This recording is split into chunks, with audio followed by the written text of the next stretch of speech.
Episode में हमने देखा था कि लूशियन इस लड़के को लगभग अधमरा कर दिया था, जिसे देखते ही एल्डर किताकुरा बहुत ही गुस्से में सीधे लूशियन की ओर बढ़ते हैं। मगर तभी डीन बीच में आके इन्हें रोकते हुए कहते हैं कि फैटी अपनी हद में रहो। तब एल्डर किताकुरा कहते हैं कि क्या यही तुम्हारे सेट का रूल और रेगुलेशन है? मेरा डिसाइबल जब हार चुका था तो फिर इसके बावजूद भी तुम्हारे डिसाइबल ने मेरे डिसाइबल के ऊपर अटैक क्यों किया? तब डीन कहता है कि फैटी लगता है तुम्हारी याददाश्त थोड़ी कमजोर हो चुकी है। पहले तुम्हारे डिसाइबल ने रूल तोड़ते हुए अटैक किया था, मेरे डिसाइबल ने तो सिर्फ डिफेंस किया है।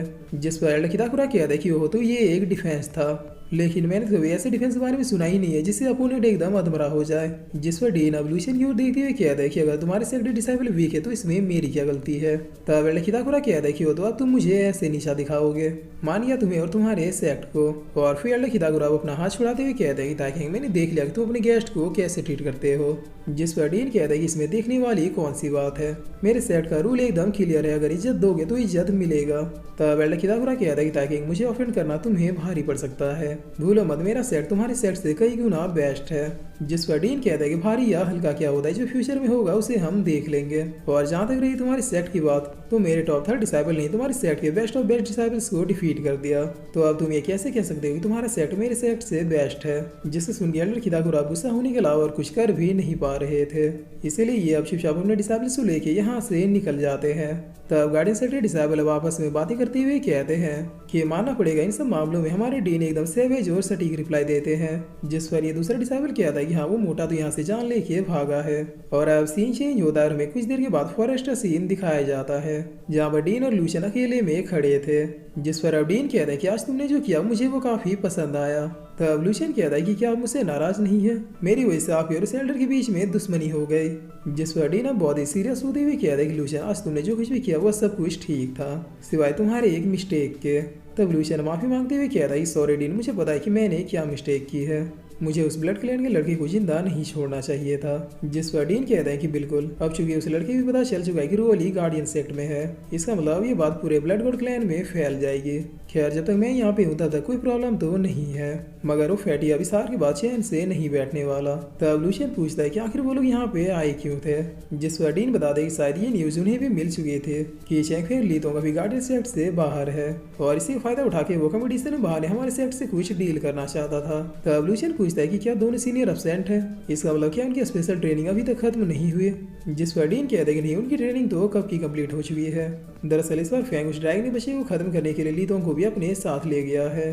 तब लूशियन कहता है कि वो दोनों मोनिची को खत्म करने के लिए गए हैं, काश मैं भी इन दोनों के साथ जा पाता। जिस पर डीन कहता है कि सोचना भी मत, तुम भले ही पावरफुल हो लेकिन अभी तुम्हें बहुत कुछ सीखना है। और फिर डीन अब एक लेटर निकालते हुए कहता है कि ये लो, ये तुम्हारे लिए होली स्पिरिट एकेडमी से आया है, स्पेशली वहाँ के डीन ने ये लेटर मुझे भेजा है ताकि मैं तुम्हें ये दिखा सकूं। तब लूशियन अब जैसे इस लेटर खोल के देखता है तो फिर इसमें लिखे हुए बातों को पढ़ के बहुत ही गुस्सा हो जाता है, और बहुत ही गुस्से में कहता है कि वो तो जीजून होली स्पिरिट एकेडमी में है। जिस पर डीन कहता है हाँ ये वही लड़का जिससे तुम्हारी डार्क फॉरेस्ट में लड़ाई हुई थी, उसकी कल्टीवेशन अभी बहुत ही फास्टली ग्रो हो रही है, इसीलिए वहाँ के डीन ने इस लड़के के पावर से शो ऑफ करने के लिए लेटर हमें भेजा। तब लूशियन इस लेटर को मसलते हुए कहता है कि उससे तो मैं अपने हाथों से खत्म करूंगा, बस किसी तरह से एक बार वो मुझे मिल जाए। जिस पर डीन कहता है कि टेंशन मतलब तुम्हें ज्यादा इंतजार नहीं करना पड़ेगा, अगले साल जो 5th ग्रेड एकेडमी कंपटीशन होने वाला है उसमें तो वो पार्टिसिपेट जरूर करेगा। तब लूशियन कहता है कि वेलता तो ये रिवेंज लेने का बढ़िया मौका है, गार्डियन सेट की ओर से उससे फाइट मैं करूंगा। जिस पर डीन कहता है कि होली स्पिरिट एकेडमी उस लड़के को वो सारी सुविधाएं प्रोवाइड कर रही है जिससे वो और फास्टली अपनी कल्टीवेशन को ग्रो कर सके, इसीलिए अब मेरा ही फर्ज बनता है कि मैं भी तुम्हें वो सारे रिसोर्सेज दो जिसकी तुम्हें जरूरत है। तब लूशियन भी thank you so much dean कहता है। जिस पर डीन कहता है कि देखो मैं तुम्हें रिसोर्सेज तो प्रोवाइड कर सकता हूँ, लेकिन मेरे पास समय की थोड़ी पाबंदी है, इसलिए मैं तुम्हें कुछ सिखा नहीं सकता। और मेरे अलावा अगर कोई दूसरा पर्सन है जो तुम्हें बहुत ही शॉर्ट टाइम में बहुत ही ज्यादा पावरफुल बना सकता है तो वो है मेरा खड़ूस और ओल्ड फ्रेंड लॉर्ड वीमिंग, मगर वो बुढ़ा बगैर किसी बेनिफिट के किसी की भी हेल्प नहीं करता, इसीलिए उसके बारे में भी तुम भूल ही जाओ। तब लूशियन अब थोड़ा हंसते हुए कहता है कि डीन प्लीज पीछे देखिए। जिस पर इधर हम देखते हैं कि लॉर्ड वीविंग अब बहुत ही फनी तरीके से यहाँ पे एंट्री मारते हुए कहते हैं कि थैंक यू बास्टर्ड, मुझे तो पहले ही पता था कि तुम मेरे कल्टीवेशन से जलते हो, अगर तुम्हें दम है तो फिर बच्चों के सामने मेरी चुगलियां करना बंद करो और आके मुझसे फाइट करो। तब इतना सुनते डीन अब लॉर्ड वीविंग के पोर्टल में कूदते हुए कहते हैं कि क्या तुम्हें ये लगता है कि मैं तुमसे डरता हूँ? जिस पर लॉर्ड वीविंग पोर्टल को बंद करते हुए कहते हैं कि बहुत हुआ, आज तो मैं तुम्हारी जम के धुलाई करूंगा। तब ये सब देखे लूशियन कहता है कि यकीन नहीं हो रहा कि गार्डियन गार्डन सेक्ट के 2 ग्रेट एल्डर इस तरह से लड़ते होंगे। और अब कुछ देर के बाद डीन वापस यहाँ पे गिरते पड़ते हुए एंट्री मारते हैं।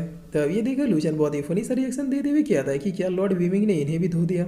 जिस पर डीन अपने सर को सहलाते हुए कहते हैं कि आखिर ये ओल्ड बुड्ढा फिर से इतना पावरफुल कैसे हो गया। लगता है किसी बास्टर की हेल्प से लॉर्ड वीमिंग ने थंडर गॉड पील को अचीव कर ही लिया। तब ये सुने लूशियन अब बहुत ही फनी तरीके से मुंह छुपाते हुए कहता है कि मैंने कुछ भी नहीं किया। जिस पर डीन अब लूशियन से पूछता है कि अच्छा तो मैं तुमसे क्या कह रहा था। तब लूशियन कहता है कि आप बहुत ही शॉर्ट टाइम में मेरी कल्टीवेशन को ग्रो करने का तरीका ढूंढ रहे थे।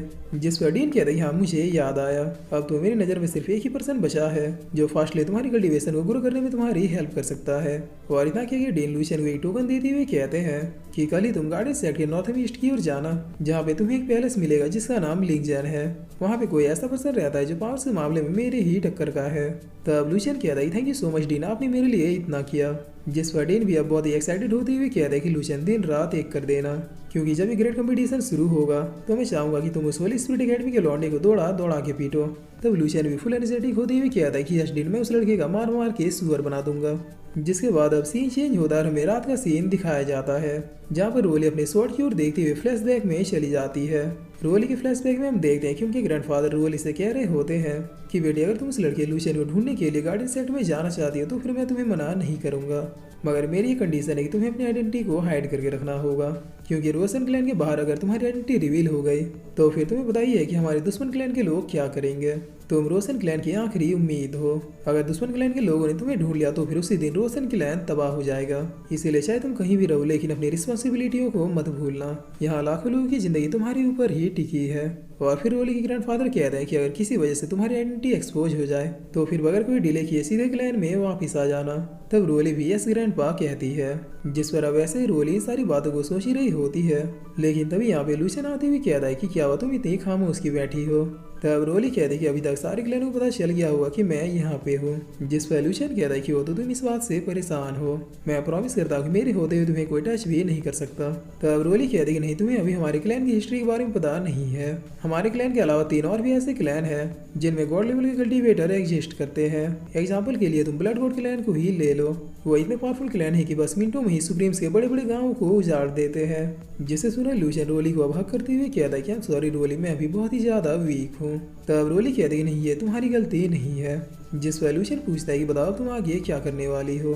तब रोली बताती है कि कुछ दिनों के बाद मेरे क्लैन के लोग मुझे लेने आ जाएंगे और मैं भी इस फैसले के खिलाफ नहीं जा सकती, क्योंकि लाखों लोगों की जिंदगी मुझसे ही जुड़ी है। जिस पर लूशियन कहता है कि मैं तुम्हारी रिस्पॉन्सिबिलिटियों को समझता हूँ, इसीलिए मेरे साथ रहने से ज्यादा तुम्हारा सेफ रहना जरूरी है। बताओ तुम्हारे क्लैन के लोग तुम्हें लेने कब आ रहे हैं। तब रोली कहती है कि अभी कुछ दिन समय है, लेकिन तुम मुझसे प्रॉमिस करो कि जब तक तुम इनफ पावरफुल ना हो जाओ तब तक तुम मुझे ढूंढने नहीं आओगे। और फिर इसी के साथ ये एपिसोड यहीं पे ख़त्म होता है।